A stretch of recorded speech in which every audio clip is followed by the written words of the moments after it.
Bismillahirrahmanirrahim. Assalamualaikum warahmatullahi wabarakatuh.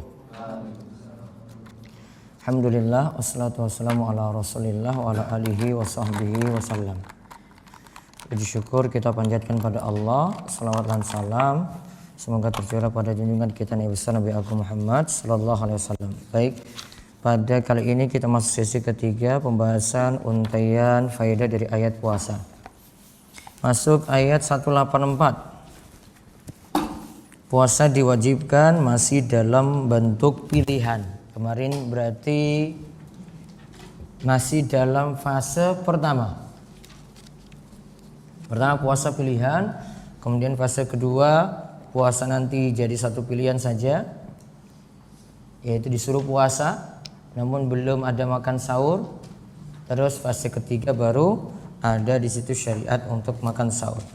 Allah berfirman, ayyaman ma'dudat faman kana minkum maridan aw ala safarin fa iddatum min ayyamin ukhar wa 'alal ladzina yutiqunahu fidyatun ta'amu miskin faman tatawwa'a khairan fa huwa khairul lah wa an tasumu khairul lakum in kuntum ta'lamun. Disebutkan yaitu puasa dalam beberapa hari yang tertentu. Diwajibkan puasa pada hari yang tertentu, yaitu dalam bulan Ramadan. Maka barang siapa di antara kamu ada yang sakit atau dalam perjalanan lalu ia berbuka, tidak berpuasa, maka wajiblah baginya berpuasa sebanyak hari yang ditinggalkan itu pada hari-hari yang lain. Dan wajib bagi orang-orang yang berat menjalankannya, jika mereka tidak berpuasa, membayar fidyah, yaitu memberi makan seorang miskin. Barang siapa yang dengan kerelaan hati mengerjakan kebajikan, maka itulah yang lebih baik baginya, dan berpuasa lebih baik bagimu jika kamu mengetahui. Nah, sekarang kita lihat halaman 20. Puasa itu sebulan saja, bukan berbulan-bulan. Setelah Allah menyebutkan kewajiban puasa pada ayat sebelumnya, lalu disebutkan bahwa puasa diwajibkan pada hari tertentu, ayyamam ma'dudat, yaitu hari-hari di bulan Ramadan. Ma'dudat, hari tertentu, dengan maksud menyebutkan sedikit karena berpuasa itu bukan sepanjang tahun atau berbulan-bulan, hanya beberapa hari saja atau sebulan penuh. Jadi puasa itu bukan 1 tahun penuh, namun ya juga bukan berbulan-bulan, 5 bulan, 6 bulan bukan, namun hanya beberapa hari saja, sebulan penuh itu yang disebut wajib. Maka itu sekaligus keringanan bagi kita. Terus puasa bagi orang sakit. Puasa bagi orang sakit dan orang yang bersafar. Orang sakit dan yang bersafar biasanya berat untuk menjalankan puasa, maka mereka mendapat keringanan kala itu.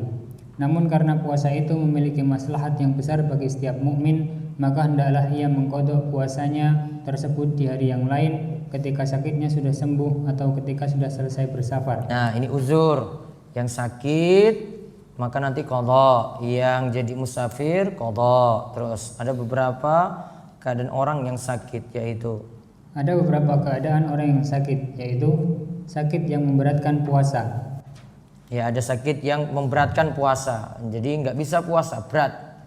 Terus yang kedua, sakit yang menyebabkan kesembuhan tertunda kala berpuasa. Kalau dia sakit ini suruh puasa, penyakitnya malah tertunda untuk sembuhnya. Terus 3, sakit yang sedang dalam proses pengobatan. Nah, dia proses pengobatan, dokter sarankan tidak boleh puasa. 4, sakit yang bisa bertambah parah kalau tetap berpuasa. Sakitnya malah tambah parah kalau tetap berpuasa. 5, bisa sakit kalau berpuasa. Nah, ada yang bisa sakit kalau berpuasa. Jadi ini yang disebut ya beberapa keadaan orang yang sakit. Terus yang disebutkan di atas itulah yang dimaksud udzur sakit saat berpuasa. Nah, itulah udzur sakit saat berpuasa. Terus adapun syarat safar adalah safar yang dilakukan adalah safar ketaatan atau safar mubah, tidak boleh safar maksiat. Syarat safar yaitu safar yang dilakukan adalah safar ketaatan atau minimal safar yang mubah. Jadi safar ibadah. Safar ibadah itu misalnya pergi umroh, haji, itu safar ketaatan. Safar mubah, mudik, itu safar mubah. Yang tidak boleh di sini safarnya bentuknya maksiat. Contoh safar maksiat, wanita pergi tanpa mahram. Wanita pergi tanpa mahram, safarnya maksiat. Kalau safar maksiat, kalau dari pendapat ini, safar maksiat tidak boleh memilih keringanan. Jadi kalau dia disuruh tidak puasa nggak boleh. Karena masa sudah maksiat kok dapat diskon, nah gitu. Harusnya ketika dia itu maksiat, ya maksudnya dihentikan. Tidak boleh mengambil keringanan kayak tadi. Terus jika tidak berpuasa, jika tidak berpuasa karena berat saat sakit atau bersafar, maka puasa tersebut dikodok di hari lain. Nah, terus sekarang cara mengkodok puasa. Puasa yang tidak ditunaikan di bulan Ramadan hendaklah diganti di hari lainnya. Penunaiannya terserah kapanpun itu. Bahkan Aisyah baru bisa menunaikan kodok puasanya di bulan Sya'ban karena saking sibuk mengurus Rasul Shallallahu Alaihi Wasallam. Nah, lihat, karena saking sibuk mengurus Rasul Shallallahu Alaihi Wasallam, Aisyah itu tunda kodok. Jadi dia tidak langsung nanti di bulan Syawal itu kodok Aisyah. Karena memang kesibukan. Kesibukan Aisyah itu untuk lakukan kepentingan-kepentingan yang kaitannya dengan Nabi. Nah, di sini ada hadis dari Abu Salamah. Dari Abu Salamah radhiyallahu anhu, ia mendengar Aisyah radhiyallahu anha mengatakan, "Aku dahulu punya kewajiban puasa. Aku tidaklah bisa membayar utang puasa tersebut kecuali pada bulan Sya'ban." Nah, Aisyah mengatakan sendiri baru bisa qadha ketika di bulan Sya'ban. Terus dalam riwayat Muslim disebutkan. Dalam riwayat Muslim disebutkan, "Aku dahulu punya kewajiban puasa. Aku tidaklah bisa membayar utang puasa tersebut kecuali pada bulan Sya'ban karena kesibukan dengan Rasulullah Shallallahu Alaihi Wasallam." Karena sibuk dengan Rasulullah SAW. Terus orang yang mengqadha bisa menunaikan qadha tersebut di hari yang pendek atau musim dingin untuk mengganti puasa dahulu yang dilakukan di waktu yang panjang atau musim panas. Demikian dijelaskan oleh Syekh Abdurrahman bin Nasir As-Sa'di rahimahullah dalam kitab tafsirnya. Jadi kalau musim panas itu siangnya panjang sekali. Kalau musim dingin siangnya pendek. Misalnya ada yang berat puasa pada musim panas, karena pada musim panas siangnya itu 23 jam. Ya, 23 jam berat. Maka dia milihnya saya nggak sanggup. Maka nanti dia qadha puasa tadi ganti di musim dingin boleh. Dia cuma milih misalnya musim dingin siangnya hanya 5 jam saja. Dibolehkan seperti itu. Karena disuruh qadha tadi bebas. Fa'iddatum min ayamin ukhar. Hendaklah ganti puasa tadi di hari yang lainnya. Terus Ibnu Taimiyah berpendapat bahwa qadha puasa lebih afdal berturut-turut karena akan lebih cepat lepas dari beban kewajiban. Beliau rahimahullah berkata, disunahkan qadha puasa Ramadan secara berturut-turut. Jika tidak bisa dilakukan secara berturut-turut, maka tidak mengapa terpisah-pisah. Seperti itu pun tidak dihukumi makruh menurut Ibnu Taimiyah. Nah, jadi afdolnya bayar qadha itu langsung berturut-turut. Punya 6 hari. 6 hari puasa. 6 hari maka langsung bayar 6. Hari Senin, Selasa, Rabu, Kamis, Jumat, Sabtu, ya dia bayar langsung lunas. Terus untuk jika qadha puasa terlewat hingga Ramadan berikutnya. Dalam Al-Fiqh Al-Manhaji Al-Madhab Al-Imam Asy-Syafi'i disebutkan, bagi yang punya udzur terus-menerus hingga Ramadan berikut, maka ia wajib bayar qadha saja tanpa fidyah. Nah, dia misalnya uzur terus-menerus belum bisa qadha, tapi nanti punya kesempatan untuk qadha. Ya, tapi ternyata sampai Ramadan berikut belum lunas. Maka tetap kewajibannya qadha. Contoh, wanita hamil dia pingin qadha, datang Ramadan berikut, ya ada kewajiban qadhanya. Qadhanya belum ditunaikan. Karena mungkin ya sakit atau hamil lagi. Maka nanti dia tunda nanti setelah Ramadan lagi, kapan mampunya. Nah, ini namanya qadha saja tanpa fidyah. Terus Yang menunda qada puasa hingga masuk Ramadan berikutnya tanpa udzur harus menjalankan dua kewajiban. Yang pertama, qada puasa sesuai jumlah hari yang belum dibayar. Yang kedua, membayar fidyah dengan memberi makan kepada orang miskin. Nah, yang pertama qada.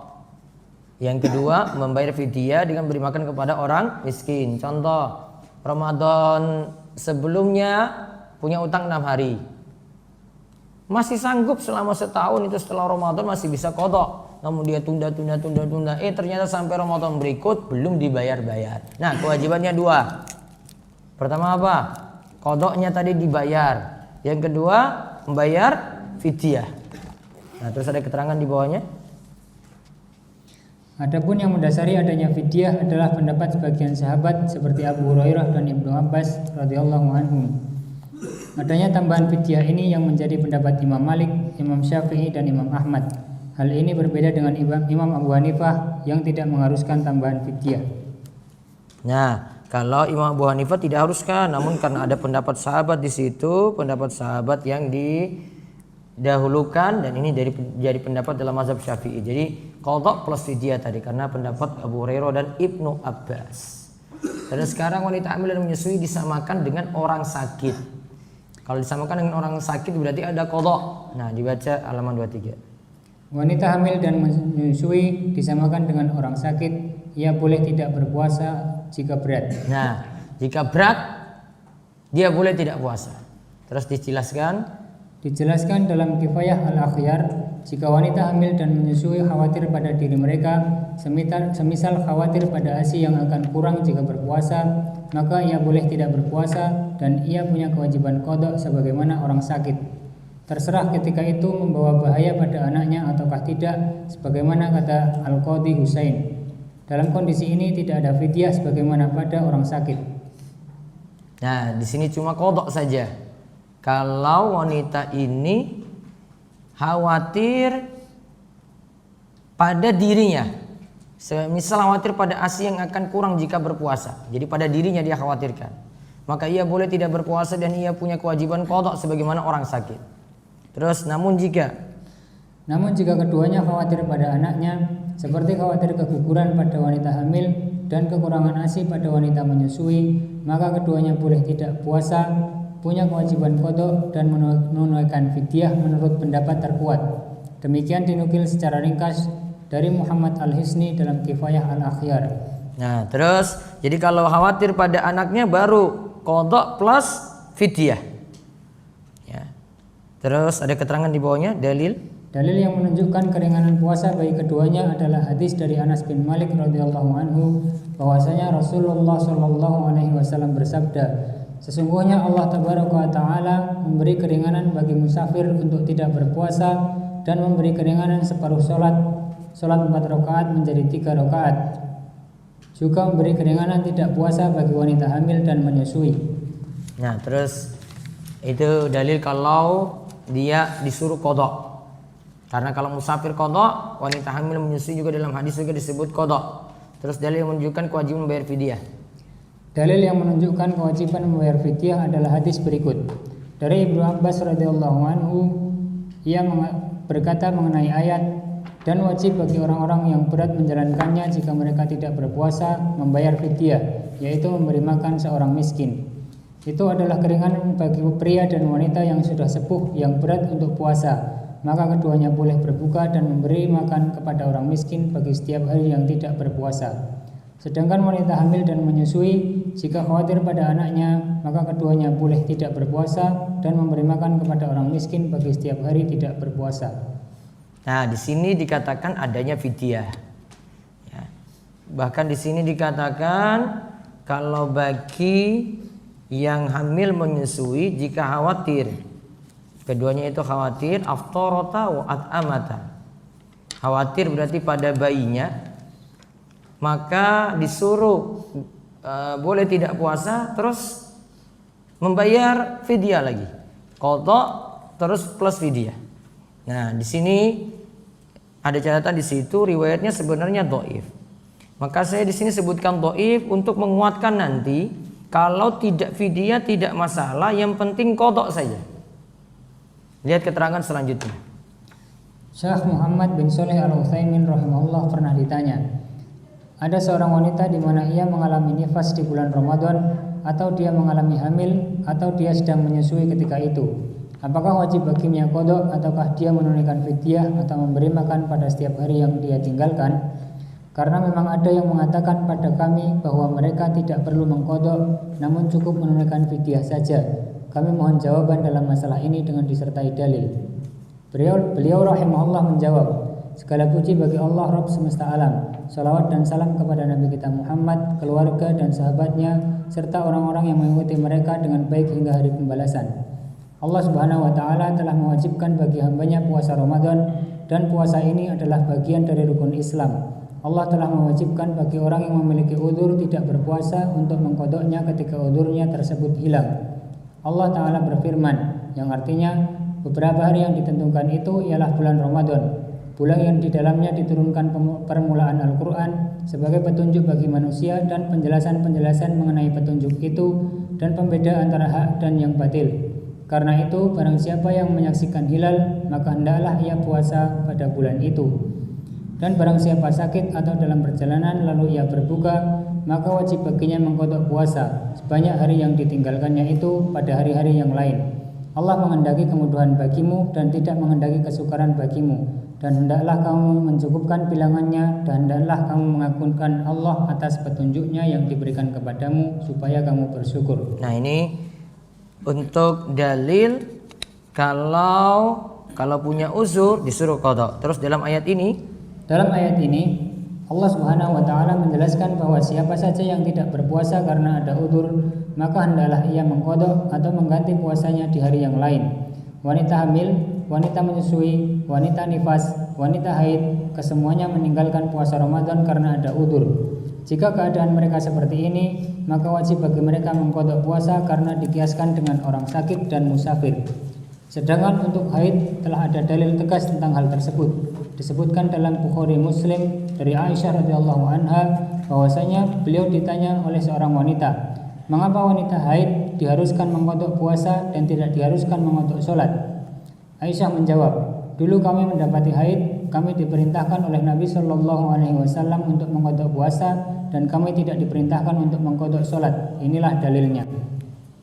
Adapun ada riwayat dari sebagian ulama salaf yang memerintahkan wanita hamil dan menyusui jika tidak puasa cukup fidyah atau memberi makan dan tidak perlu mengqada. Maka yang dimaksudkan di sini adalah untuk mereka yang tidak mampu berpuasa selamanya, dan bagi orang yang tidak dapat berpuasa selamanya seperti pada orang yang sudah tua dan orang yang sakit di mana sakitnya tidak diharapkan sembuhnya, maka wajib baginya menunaikan fidyah.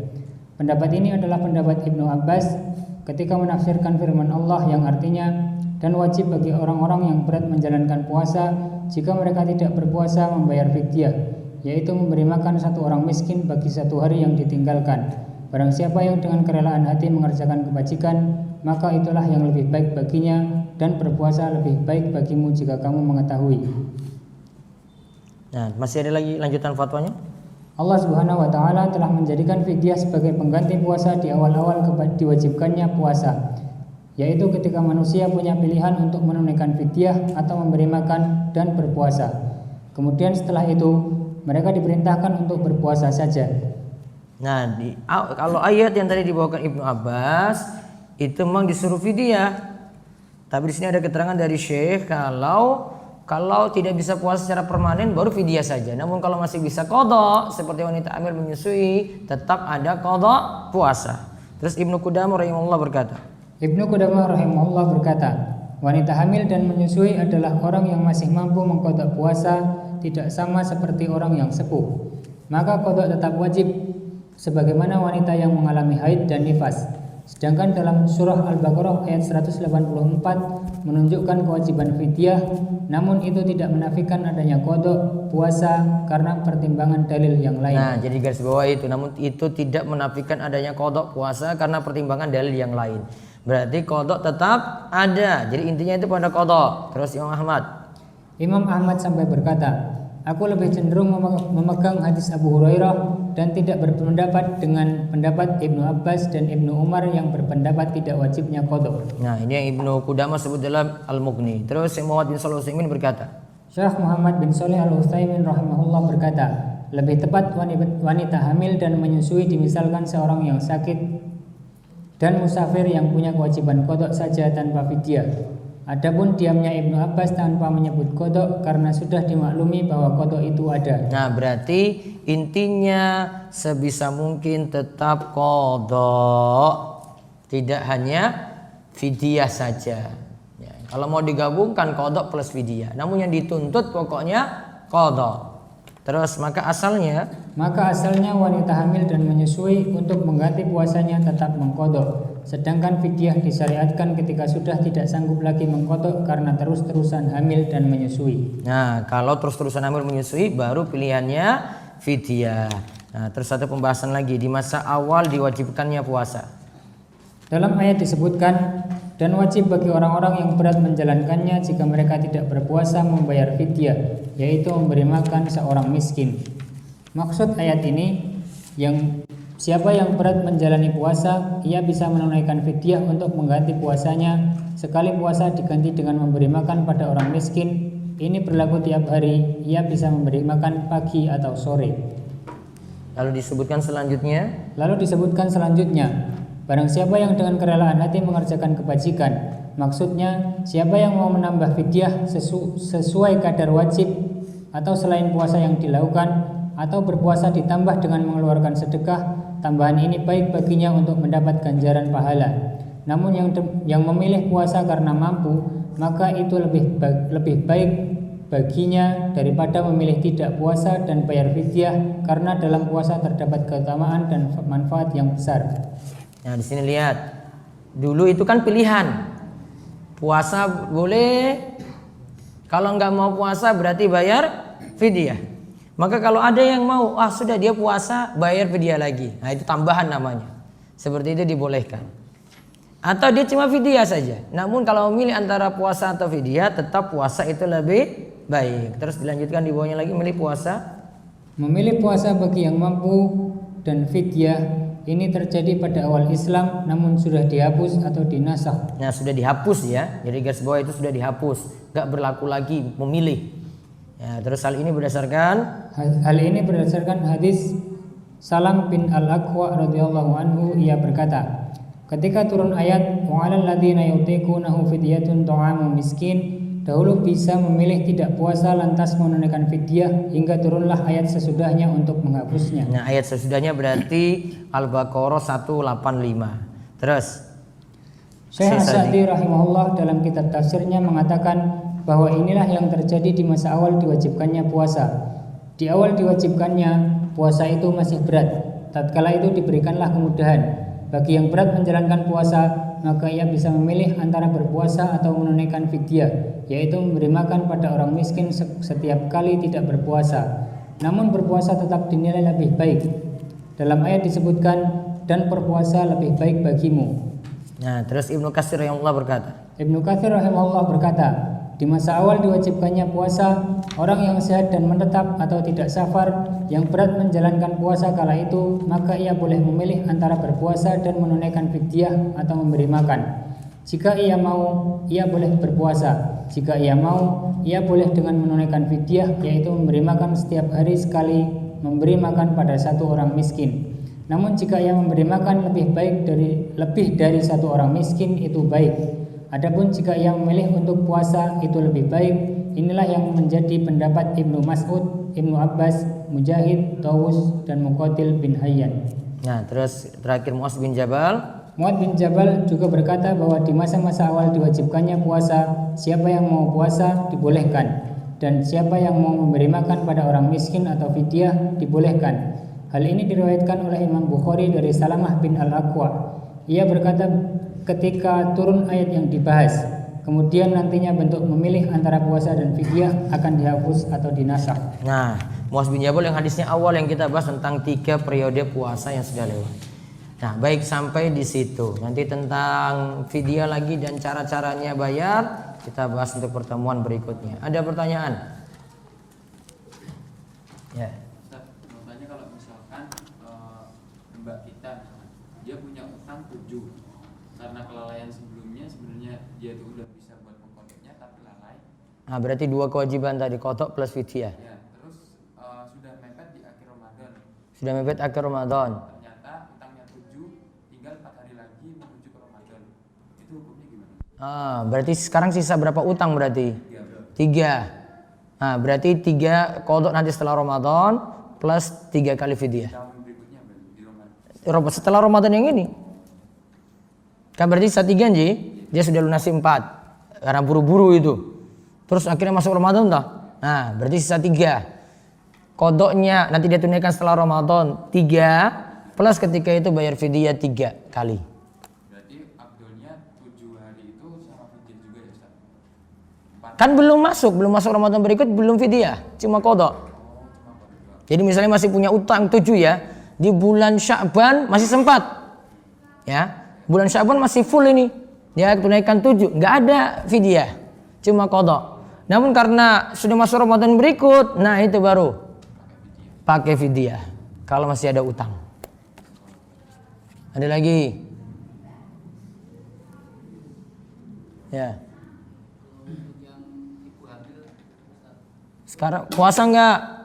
Sekarang puasa tapi umurnya itu ditentukan nggak untuk umur bayi, umur kehamilannya? Enggak. Enggak. Jadi pokoknya tidak puasa, qadha nanti. Kalau puasa ya sudah. Ada lagi? Ini tentang apabila orang tuanya itu nggak puasa udah sepuh, terus untuk Enggak kuat lagi. dia udah Pun sepuh terus enggak kuat. Ya, berarti fidyah. ya tapi dia nggak tahu hukumnya untuk fidyahnya Pak Ustaz. Untuk yang mengganti apakah keluarganya apa dia sendiri Nah, yang sekarang dia bisa cari nafkah enggak? masih bisa? Masih bisa. Kalau dia nggak paham, anak-anaknya nanti yang bayarkan. Nanti bilang si mbah, ini kalaupun bayar fidyah jenengan, sudah. Gitu. Namun satu kunci lagi, suruh sholat. Karena dibayarkan fidyah, orang sholat ya sama saja. Itu ya. Ya, ada lagi. Ya, Firza. Kalau misalkan dia lagi sakit tapi sebenarnya sakitnya tuh nggak ada berhubungan sama puasa, misalnya cuma sakit kulit atau cuma gambar, Terus akhirnya nggak puasa, dosa. berarti bukan masuk uzur berarti. Bukan uzur. Sakitnya nanti ada pembahasan, nanti si munajid disebutkan sakitnya yang berubah dari sehat jadi sakit. Kita sebut sakit, ya sakitnya nggak sakit biasa. Kalau orang flu kita nggak sebut dia lagi sakit gitu. Oh itu lagi flu saja, ya kan? Nggak perlu dijenguk juga. Perlu nggak? Wah ini orang mangkat kajian lagi flu. Ada yang mau pergi itu? Ayo kita jenguk dia itu lagi flu itu. Nah, enggak. Kalau sakitnya berat itu. Jadi konsekuensi sakit buat orang jenguk berarti. Kalau sakit cuma sakit kulit gitu. Sakit kulit ada yang mau ini juga? Enggak juga mikir-mikir. Apa kalau dia bilang panu lagi begitu. Mahnya mah kronis nggak? Nah itu berarti yang tadi masuk penyakit tadi. Kalau puasa sakit, minta saran dokter. Ada lagi? Mau tanya terkait hukum safar itu, kalau misalkan ada akhwat yang dia itu ikut student exchange selama 1 bulan. Apa? Student exchange Student exchange kemana? ke ke Thailand. Thailand. Tanpa mahram. Tanpa mahram. Dosa. Berarti nggak termasuk safar yang dibolehkan ya? Iya, safar maksiat berarti dia nggak boleh qasar sholat, nggak boleh jamak, gitu. Resiko. Sama ada yang pergi umroh tidak ditemani mahram misalnya, sama kayak gitu. Nggak boleh qasar sholat, nggak boleh jamak. Pokoknya keringanan-keringanan. Jadi dia lakukan seperti normal lah berarti. Sholatnya ya kayak gitu. Kalau dalam mazhab ini disebut tadi itu mazhab Imam Ahmad maupun Syafi'i kayak begitu. Resiko karena maksiat. Nggak lagi. Ya, kalau naik gunung boleh nggak ambil keringanan? Masih boleh. Nah, kecuali kalau perempuan safarnya tanpa mahram. Naik gunung selalu safar nggak? Kenapa Indra? Kalau pacar wis sami mawon. Wis munggah gunung, traveling terus karo pacar. Nah, gimana mau ambil keringanan? Sudah safar maksiat. Paham Indra? Seseorang dibaleni meneh.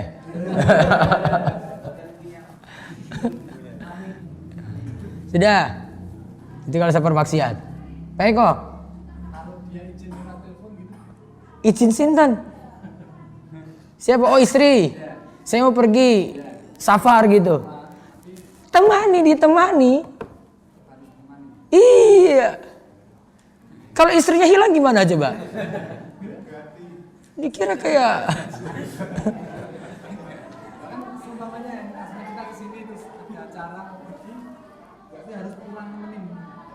enggak, itu pergi kemana dia? Safar enggak? Iya, paling mudik gitu. Mudik ke kampung halaman? Iya. Harus ditemani.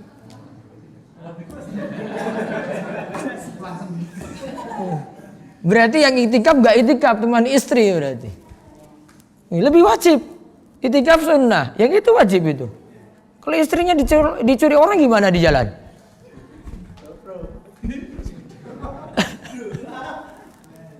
Iya dah.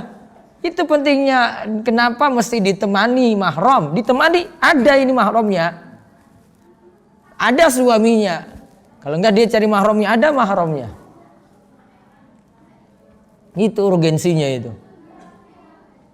Bon. Ada lagi. Ada suami istri bersafar.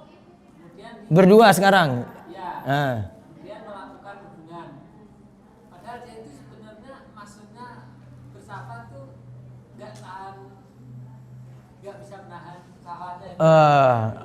Kan tergantung niat nanti. Itu merupakan suatu tauhiyah apa boleh? Wa inna malikuli imri'in ma nawa. Setiap orang akan dicatat apa yang ia niatkan. Dia didapatkan apa yang ia niatkan. Dia akan mengelabui kan berarti supaya puasanya batal loh. Wes, ayo kita ke Solo saja misalnya. Solo saja ayo main iso macam-macam gitu. Kita ambil keringanan gitu. Oh enggak. Niatnya salah. Kalau fatwa ulama itu tidak boleh untuk batalkan berarti. Hingga jadi uzur berarti, karena dia buat-buat. Makanya kalau kayak buku mahasiswa yang kos itu gimana ya Ustaz? Nah, ini misalnya orang Surabaya, kuliah di Jogja. Nah, berarti saat mau kuliah saja, bapaknya antar dari Surabaya ke Jogja. Nah, sudah tinggal di Jogja, nggak apa-apa. Ini ada teman-teman itu. Nanti kalau mau pulang ke Surabaya, diambil lagi nih. Kalau mau gampangnya, anak ini nikah saja di Jogja. Iya dah. Nah, itu bisa solusi. Berarti itu nggak boleh ya Ustaz? Kayak misalkan yang mahasiswa itu balik ke Surabaya sendiri dari Nggak bisa. Aturannya kayak gitu. Jadi nanti diantar oleh bapaknya lagi. Pak saya mau pulang ke Surabaya. Mahram jemput. Itu aja. Karena yang disyaratkan cuma ditemani mahram ketika pergi safar itu loh. Perginya. Kalau sudah menetap nggak lagi. Berarti nganter mudik terus tinggal pulang. Iya. Pulangnya jemput lagi. Iya. Kalau suruh nunggu.